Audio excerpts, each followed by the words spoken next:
Good morning everyone! Nandito ngayon sa Anyana sa ating project at mag-update tayo ng ating project guys.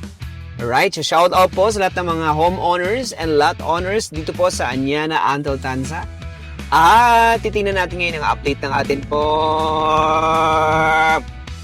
project. Alright. Kasama ko ngayon si Colleen. Hi Colleen! Hello.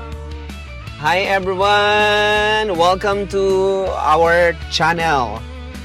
Ayan. Anyway guys, no? Shout out po sa lahat ng ating mga clients all over the globe for always tuning in our YouTube channel. I-update natin yung ating napakagandang project.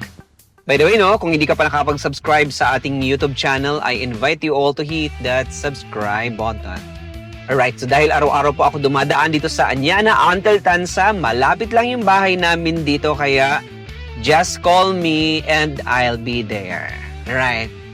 Yung kanta ni Mariah Carey, di ba ang ganda? Anyway guys, dito sa bawat kanan and kaliwa commercial area, and right now meron tayong restaurant, the Ken Rogers, and isang coffee shop na Shuttle's Best Coffee. Existing na yan siya at marami na yan dyang nakainom na matamis. Ayan. Alright, of course, meron tayong simbahan. Ayun, may kulay na. Ayan, may simbahan tayo. Ayun yung simbahan. And then, meron tayong corporate center. Then, ito yung ating residential area. Ayan, nasa kanan.